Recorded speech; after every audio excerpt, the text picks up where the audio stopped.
ठीक आहे नेहमीप्रमाणे कालचे 5 मिनिटात रिव्हिजन. सो कालच्या आधी परवा आपण एक मोठा प्रश्न पाहिला that analytical treatment of particles constructive destructive कंडिशनच्या कन्स्ट्रक्टिव्ह डिस्ट्रक्टिव्ह इंटरफरन्सच्या कंडिशन्स आपण स्टडी केल्या. स्टडी इंटरफरन्स पॅटर्न कसा बनतो, त्याची ॲग्रीमेंट कशी असते ते पण आपण स्टडी केलं. सर्व शिकलं पाहिजे, इकडे सर्व शिकलं. सो स्टडी इंटरफरन्स पॅटर्न दिसायला कसा असेल ते तुम्हाला मी वर्णन करून डिस्क्रिप्शन दिलं. स्टडी इंटरफरन्स पॅटर्न मिळवायचा कसा ते पण टेक्निक तुम्हाला सांगितलं. तो महत्त्वाचा 2 ते 3 मार्काचा थ्री क्वेश्चन आहेत, त्यात तुम्हाला 5 पॉईंट द्यायचे. कोरंट, त्यानंतर monochromatic, narrow, short distance, Athawale ते पॉईंट्स. तो ते 5 पॉईंट्स लिहायचे त्या प्रश्नामध्ये. त्याच्यानंतर आपण काल डिस्कशनमध्ये लाईटच्या पुढच्या फर्दर प्रॉपर्टीजचा अभ्यास केला आणि काल आपण एक छोटासा 2 मार्काचा क्वेश्चन आणि एक छोटा टॉपिक पाहिला, Young's double slit experiment. Young's double slit experiment आणि यंगचं डबल स्लिट एक्सपेरिमेंट आणि ते कोणत्या आधारावर होतं, त्याचा रिझल्ट त्याने कोणत्या. हे बघा, यंग्स डबल स्लिट एक्सपेरिमेंट सिम्पलच आहे. एक प्रायमरी सोर्स आहे, समोर कार्डबोर्ड ठेवलेला आहे, म्हणजे 2 स्लिट्स आहेत, 2 लाईट सोर्सेस तुम्हाला मिळाले आणि तुम्ही स्क्रीनवर इंटरफरन्स पॅटर्न घेतला. मग नवीन यंगनी केलं काय, यंगनी ह्या इंटरफरन्स पॅटर्नचा रिझल्ट जॉमेट्रिकली आणि व्हिजनच्या वेव्ह थेअरीच्या भाषेत एक्सप्लेन केला. जॉमेट्रिकली आणि व्हिजनच्या वेव्ह थेअरीच्या भाषेत सांगितलं. त्यांनी हे सांगितलं की वेव्ह फ्रंट दोन्ही सोर्सेसमधनं बाहेर निघली, कुठे क्रेसला मॅच होईल, कुठे ट्रोला मॅच होईल आणि कुठे ब्राईट बँड मिळेल आणि कुठे डार्क बँड मिळेल. हे आपल्याला यंगच्या डबल स्लिट एक्सपेरिमेंटमध्ये थेअरी एक्सप्लेन झाली. तिथं कोणतंच डेरिव्हेशन नाही. सो तुम्हाला ती कालची डायग्रॅम ती खूप महत्त्वाची. तो कालची डायग्रॅम तुम्हाला ती त्या उत्तरामध्ये काढायची. दुसऱ्या 5-7 मिनिट एक्सप्लेन करा. व्हिजन्स म्हणतो तशा वेव्ह फ्रंट्स कशा तयार होतात, 2 सोर्सेस यंगनी कशी मिळवली, मग तेव्हा इंटरफरन्स पॅटर्न कसा मिळाला, मग व्हिजनच्या वेव्ह थेअरीच्या भाषेमध्ये ब्राईट बँड का तयार झाला आणि डार्क बँड का तयार झाला, हे 2 रिझल्ट सांगायचे. इथे तुम्हाला 2 मार्क मिळतात. खूप मुलांना बाय प्रिझम एक्सपेरिमेंट आणि यंग्स डबल स्लिट एक्सपेरिमेंटमध्ये गोंधळ होत असतो.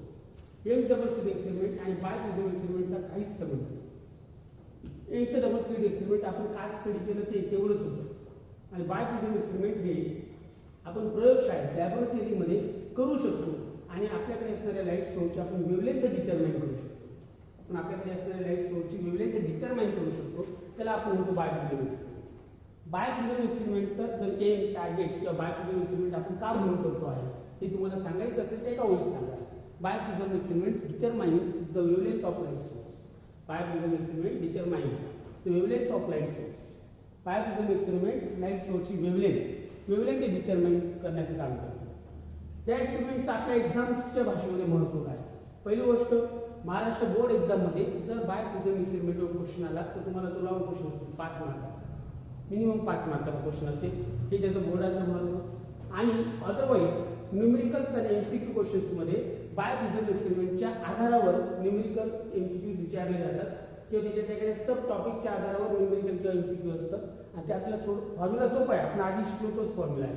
दॅट आपण एक फॉर्म्युला शोधला ना, part difference is equal to part difference is equal to HD upon capital D.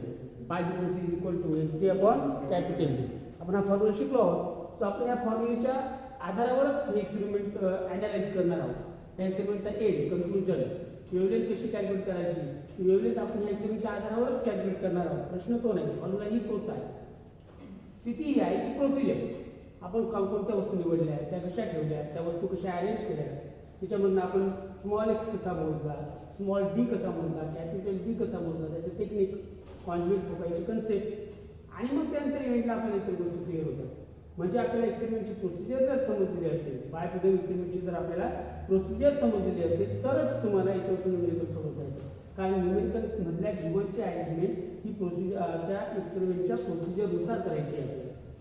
त्यामुळे एंट्रन्सच्या बाबतीत याचं महत्त्व खूप चांगलं. कारण याच्यावर एक जरी क्वेश्चन आला किंवा बोर्डात एखादं न्यूमेरिकल जरी आलं, एंट्रन्सचा एखादा क्वेश्चन जरी आला, तुम्हाला जर हे एक्सपेरिमेंटची पूर्ण प्रोसिजर व्यवस्थित समजलेली असेल, जर तुम्हाला एक्सपेरिमेंटची पूर्ण प्रोसिजर व्यवस्थित समजलेली असेल तर तुम्हाला ते न्यूमेरिकल अरेंज करणार आहे.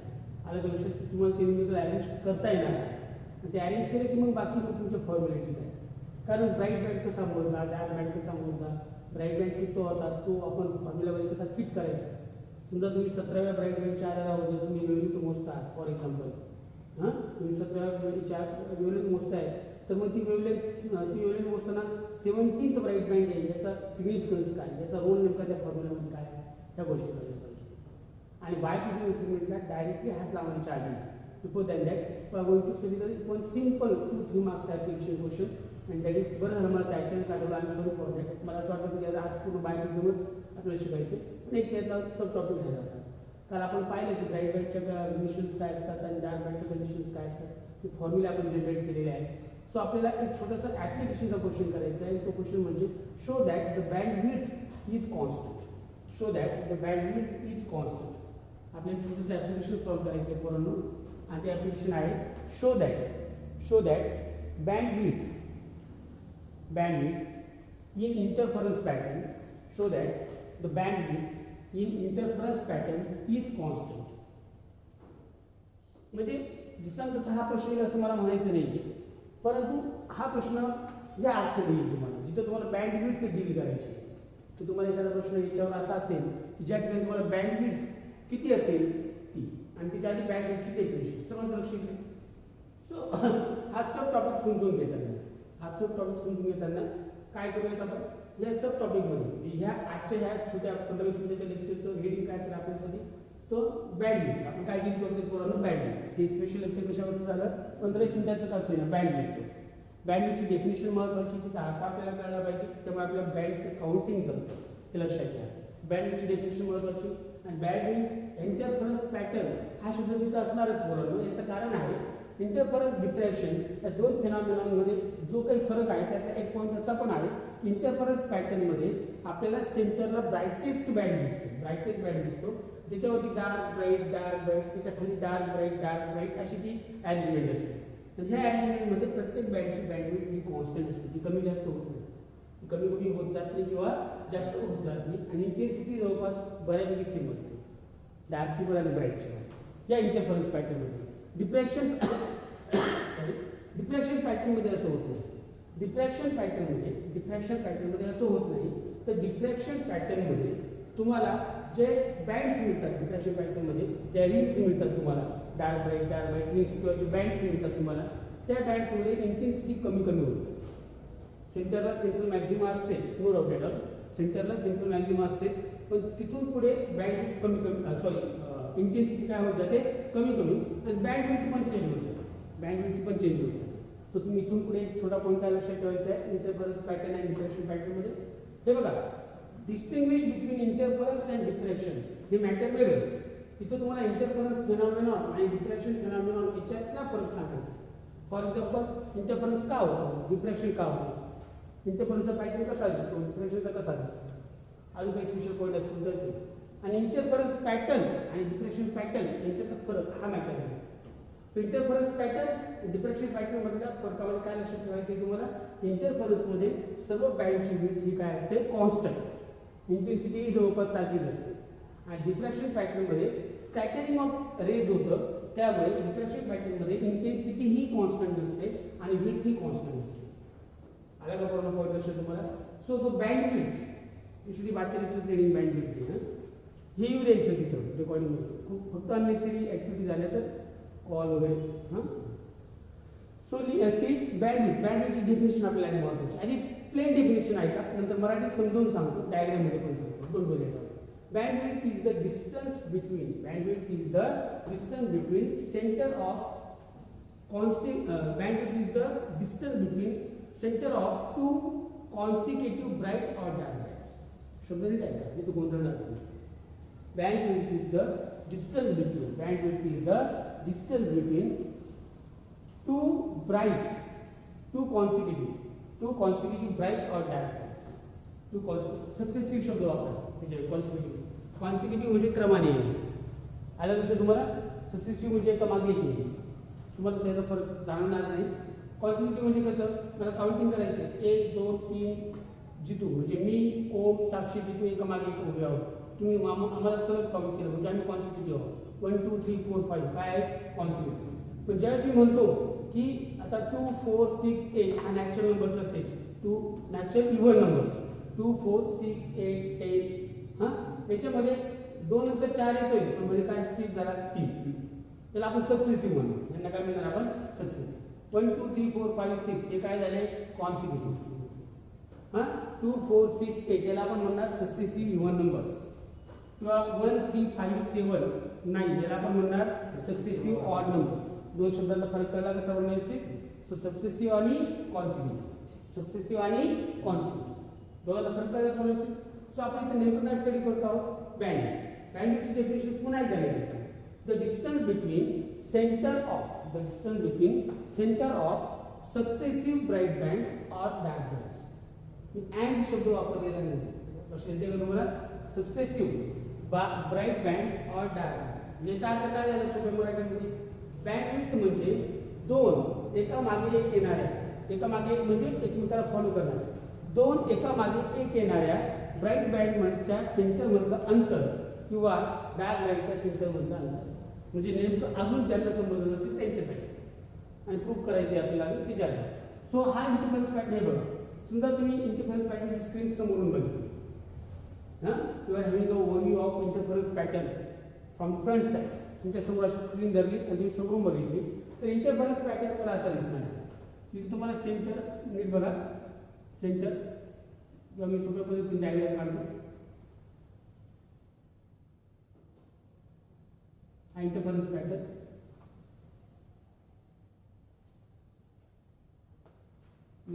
हा इंटरफरन्स पॅटर्न जवळपास दिसायला असा असेल. ही सेंट्रल मॅक्झिमम किंवा सेंट्रल ब्राईट बँड काय म्हणा बरोबर त्याला animal same. Central bright band हा त्याच्यावरती कोणता असेल डार्क, त्याच्यावर कोणता असेल ब्राईट डार्क ब्राईट, याच्या खाली डार्क ब्राईट डार्क.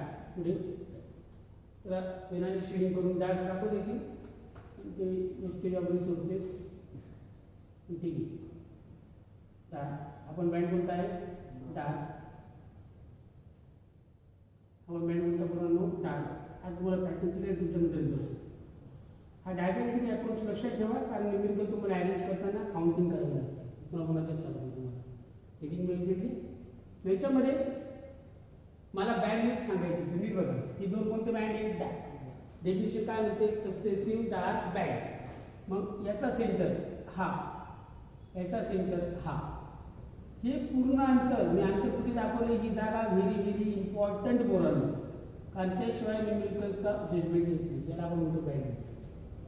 तुम्हाला वाटेल की ह्या दोन मधला फरक म्हणजे बँडविड्थ ना बरेच मुलं त्याचा अर्थ आहे. हा नीट बघा. हा डार्क बँड, हा डार्क बँड. बँडविड्थ म्हणजे हा बरेच मुलांच्या डोक्यात हे इक्वेशन असतं रॉंग. तुमची सर्व न्यूमेरिकल नाही शिकली. बँडविड्थ पूर्ण मोजायची.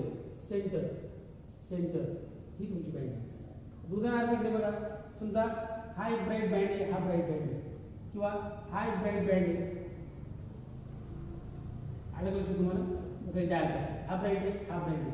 हे बघा याचा सेंटर मार्क केला, याचा सेंटर मार्क केला. हे पूर्ण अंतर म्हणजे बँडविड्थ. कशाची समजत नाही. कळलं का तुम्हाला. त्याला आपण म्हणतो इंटरफरन्स पॅटर्न. बँडविड्थ आता डेफिनेशन कळलं सर्वांना. नंतर दाखवले बघा दॅट इज द बँडविड्थ. इथं काय होतं खूप वेळा डायग्रामॅटिक क्वेश्चन्स असतात किंवा याच्यावरचे क्वेश्चन असतात. त्या ठिकाणी आपल्याला बँडविड्थ अंतर समथिंग काउंट करायचं असतं. अशाच तुम्हाला बँडविड्थ नेमकी कुठे आहे कशी आहे हे तुम्हाला माहिती असेल तर तुम्हाला न्यूमेरिकल अरेंज करता येणार, अदरवाईज करता येणार नाही. बँडविड्थची डेफिनेशन काय होती. It is the distance between, it is the distance between centre of, it is the distance between center of two successive bright bands or two successive dark bands. Two successive bright bands or two successive dark bands. आलं लक्षात तुम्हाला. याला आपण म्हणतो band. याला काय म्हणतो बरोबर आपण बँड. डायग्राम क्लिअर आहे सर्वांना. डायग्राम क्लिअर आहे बरोबर सर्वांना. त्याचा तो छोटा प्रूफ आपल्याला काय प्रूव्ह करायचं की ही बँडविड्थ जी तुम्हाला मी दाखवली दोन डार्क बँड मधली बँडविड्थ, दोन डार्क बँड ती बँड आलं लक्षात तुम्हाला. ती बँडविड्थ किंवा ती ब्राईट बँड काय जे असेल ते ती बँडविड्थ ही कॉन्स्टंट असते. डार्क बँडची पण बँडविड्थ आणि ब्राईट बँडची पण बँडविड्थ. मला एक प्रश्नाचं उत्तर द्या बरोबर. म्हणजे ती गोष्ट ही बँडविड्थ डार्क बँडची की ब्राईट बँडची. ब्राईट बँडची बँडविड्थ कोण आहे ब्राईट बँड. त्याच्यावर त्या अर्थ ही बँडविड्थ ब्राईट बँडची की डार्क. इथं मुद्दाम मार्क होतो डायग्नोस बोलायला लागेल डार्टची बँडविड्थ आणि बँडविड्थ कोणाची पोरांनो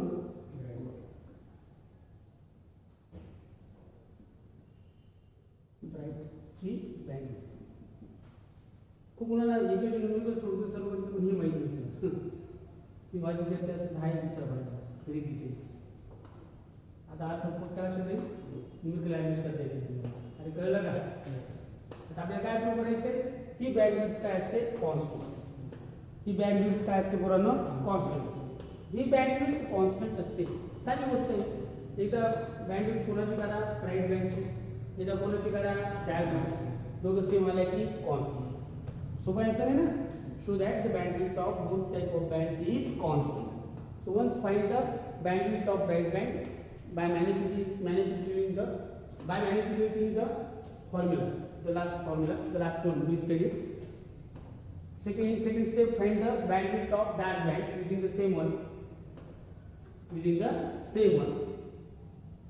आणि दोन्ही ठिकाणी येणारी बँडविड्थ सेम आहे इक्वल आहे then we can say the bandwidth is constant. How to write it? सुरुवात कशी करणार आन्सरला सिंपल एकदम होईल काय लिहावं लागेल तुम्हाला बँडविड्थची डेफिनेशन पहिल्या पॉईंटला काय लिहायचं बँडविड्थची डेफिनेशन लिहायची ते खाली लिहायची latest find the bandwidth of bright and dark पहिल्या पॉईंटला बँडविड्थची डेफिनेशन लिहायची आणि ते खाली लिहायचं latest find the bandwidth of dark band and bright band मग आपल्या पॉईंटला हेडिंग द्यायचं पॉईंट फर्स्ट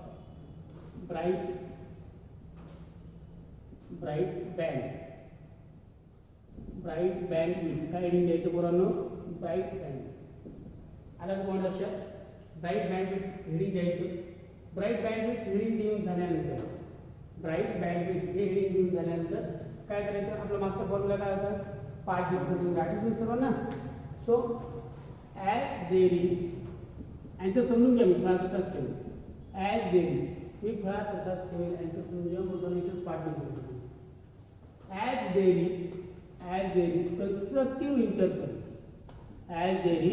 constructive interference आपली condition path difference must be even multiple of lambda by path difference must be even multiple of lambda by आपण काय लिहिला twice n lambda by 2 is equal to आपण शोधलेला formula काय होता पोरांनो xd upon capital हाच होता ना खाली कॅपिटल डी होता का स्मॉल डी होता ठीक आहे आणि लक्षात आलं का as there is constructive interference path difference is even multiple of lambda हा पाथ डिफरन्सचा फॉर्म्युला आपला ॲनालिटिकल ट्रीटमेंट मध्ये आपल्याला मिळालेला तो इवन मल्टिपल म्हणजे ट्वाइस n आणि आठवणी लिहायचं तिथं n is equal to z विसरायचं नाही दोन्हीकडे n ची स्टार्टिंग म्हणजे मग मला आपल्या पुस्तकात सारखं करता एकाला n म्हणा एकाला m म्हणा त्यांनी कोणतं उलट जास्त वाटतं एकच n लक्षात ठेवा पुढे व्हॅल्यू लक्षात ठेवा वेर n इज 0 1 2 कळलं आता लेट्स सी डिफरन्स आपल्याला इथं ब्राईट बँडविड्थ शोधायची म्हणजे x चा यूज करायचा आपल्याला मी या फॉर्म्युल्यात n ला काय म्हटलं आपण फॉर n विनाकरण formula for n is equal to आपण काय म्हणालो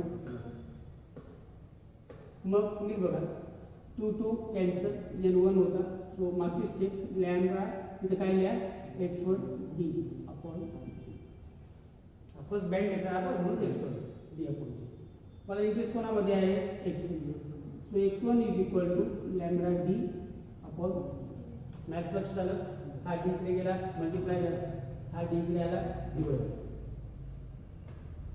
आलं लक्षात हा d इकडे गेला मल्टिप्लाय झाला हा d इकडे आला डिवाइड झाला त्याला काय म्हणतो आपण तो बँड घेतला फर्स्ट आता त्याचा पुढचा घेऊ कसला घेऊया त्याच्या पुढचा now for n is equal to काय घेतलं आपण एका मागचा एक नंबर हा फर्स्ट बँड कारण आपली डेफिनेशन काय सांगते सक्सेसिव्ह ब्राईटनेस कळलं successive brightness for n equal to 2 for n equal to 2 इथं हेडिंग देताना मी एक बद्दल सांगतो ही तसंच राहू दे काय करते फॉर ब्राईट बँड्स काय हेडिंग द्यायचं for bright band for n equal to 2 झालं ते आता फॉर्म्युला सेम सो आपण पुढे काय लिहिणार बोला लॅम्ब आता बघा याला काय ठेवलं आपण 2 हा 2 टू कॅन्सल काय झालेला आहे काय उरा करून आपल्याकडे 2 लॅम्बडा काय उरा आपल्याकडे 2 lambda is equal to xd upon 2 lambda is equal to xd upon झालं काय मग इथं हा सेकंड आहे ना इथे काय लिहिला मला काय मिळेल x2 is equal to twice lambda d upon हा काय झालं आपलं झालं मग खाली लिहायचं अकॉर्डिंग टू डेफिनेशन खाली काय लिहायचं अकॉर्डिंग टू डेफिनेशन इधर बघा नीट बघा symbol capital X is equal to x2 minus x1 twice lambda d upon small d minus lambda d upon d so x is equal to lambda explain करायची गरज नाहीये इतकं सिंपल मॅथ्स आहे इशुदी बी दिसते ना स्क्रीनमध्ये इथलं इतकं खालचं दिसेल ना हो आपण काय केलं डिस्टन्स पहिल्या ब्राइट बँडचं अंतर मोजलं दुसऱ्या ब्राइट बँडचं अंतर मोजलं आणि दोघांना काय केलं सेपरेट दोघांना काय केलं सेपरेट आलं लक्षात तुम्हाला फॉर्म्युला आपल्या आधीपासून माहितीच आहे so let's write it once even multiple of for n equal to 1 x1 separate केला सेकंड ब्राइट बँडसाठी for n equal to 2 x2 separate केला आलं लक्षात तुम्हाला आणि लक्षात घ्या दोन सेम सिम्बॉल आहे तुम्हाला मागे पण रिपीट केलं होतं capital D is the distance between screen and source. Small d is the distance between two sources. Unless two interfering sources. Small x is the distance of center of dark or bright band from the origin. Here from the center. Small x is the distance of any band. Distance of center of any band. Distance of center of any band from the central maximum. From the central maximum. Capital X म्हणजे लिहून ठेवा. Capital X म्हणजे bandwidth. Capital X म्हणजे bandwidth. मी last time repeat करतो. Small x is the distance of any distance of center of any band. Distance of center of any band from the central maximum. And capital X is the bandwidth. ती bandwidth आपल्याला bandwidth मिळेल ती note असेल नसेल तुम्हाला सहज copy होईल आता इकडे लक्ष द्या सेम प्रोसेस तुम्हाला रिपीट करा डार्क बँड मी तुम्ही काय लिहिली for as there is destructive interference काय असतो तो or multiple twice n minus or multiple आणि एक पूर्ण करायची इथं 1 राहायचं नाही डार्क मध्ये 1 पासून सुरुवात राईट मध्ये 0 पासून काय नाही इथं जर प्लस चिन्ह वापरलं ना एक दोन्हीकडे 0 असतो लक्षात राहील तुम्हाला पण इतकं गोंधळ घालण्यापेक्षा जी सिंपल आहे ते लक्षात ठेवा n कुठून असतो 1 टू आपण इथे केलं फॉर n इक्वल टू 1 तोच मॅटर मग आता 2 1 आर 2 -1 इज 1 इथं काय उरलं सांगा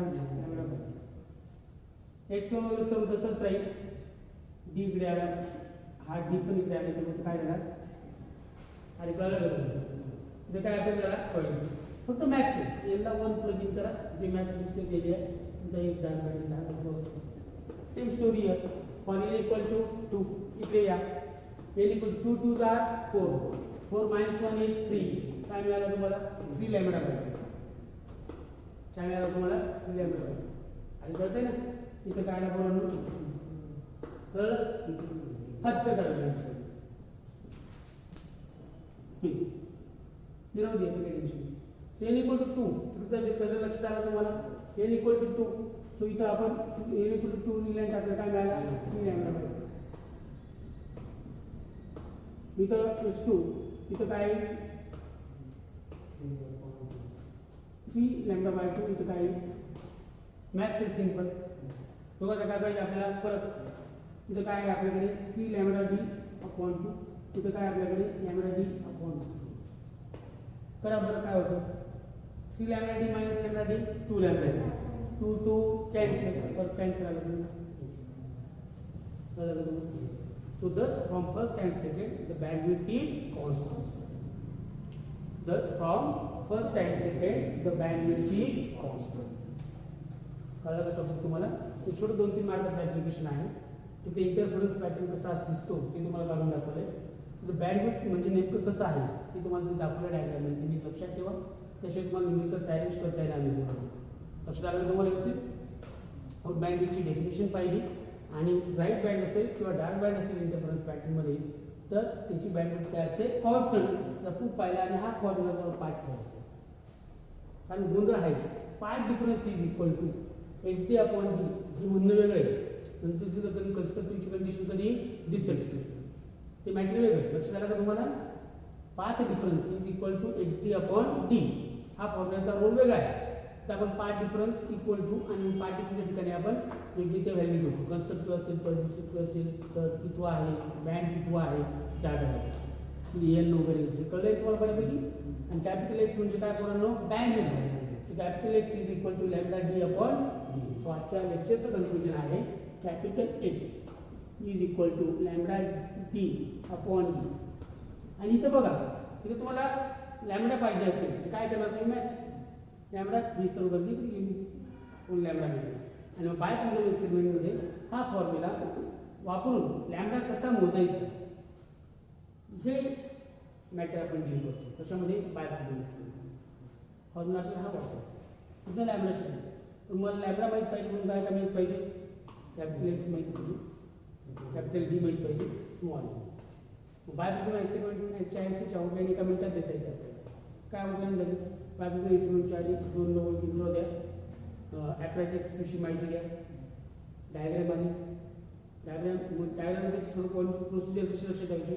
एक पॉईंट कॅपिटल एक्स कसा मोजायचा एक्सपेरिमेंटमध्ये, दुसरा पॉईंट कॅपिटल डी कसा मोजायचा एक्सपेरिमेंटमध्ये, तिसरा पॉईंट स्मॉल डी कसा मोजायचा एक्सपेरिमेंटमध्ये, आणि एकदा हा फॉर्म्युला तुमचं बायप्रिझमचा आन्सर संपला.